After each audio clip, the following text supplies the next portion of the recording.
Keeping on top of the week's news releases is an essential part of any FX trader's strategy. Here to talk us through next week's economic data releases is Fabrizio Quirighetti, Chief Economist at Banque Syz Co in Geneva, Switzerland. Thank you for speaking with me. In an increasingly news-led market, there's a lot of data coming out across Europe, the US and Japan next week that traders are going to want to keep an eye on. Which releases do you feel could have the most impact and why? Next week, I think that the market will focus on the first hints about the manufacturing sector in the U.S., namely the Ampere Manufacturing and the Philadelphia Fed Index that will release next Thursday. And you have seen perhaps that the ISM index in the U.S. has been quite a bit weaker last month, and so it will be essential to know if the recovery in the manufacturing sector in the U.S. has still some side momentum.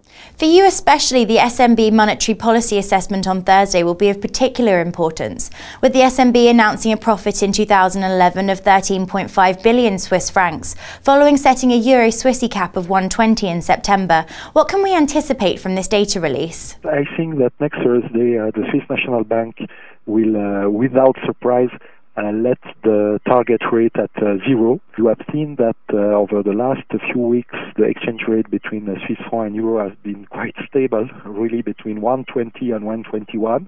We are very close to the 1.20 floor, and I think they won't any surprise on that side. The US is particularly active next week, with a large amount of data being released concerning the US economy and particularly consumer activity. With consumer confidence at a nearly 4-year high and Federal Reserve figures showing an increase in consumer borrowing, what can we expect from this data? Yes, on Thursday we will have the release of the retail sales for February, and I expect some improvement because January were quite weak, and so I expect a small rebound in that figures that will just show the market that the U.S. consumer is still there. It's not as it was in 90, where it was able to grow at almost 4% pace, but we should achieve at least 1-2% growth in consumer spending in the U.S. over the next 12 months, which is still far better than what we will see in Japan or in Europe. The German ZEW economic sentiment is due out on Thursday, with Germany continuing to move away from the Eurozone in what appears to be a two-speed recovery. What are your predictions for this data? German economy is still doing quite well, especially compared to the south of Europe. But overall, the German fate is linked with the European area. And so we expect a recession in Spain, in Italy, just stabilization in France.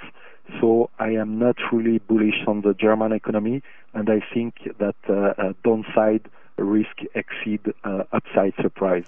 Fabrizio, thank you very much. Dukascopy TV will keep you updated on these data releases, so don't go away. For now though, goodbye.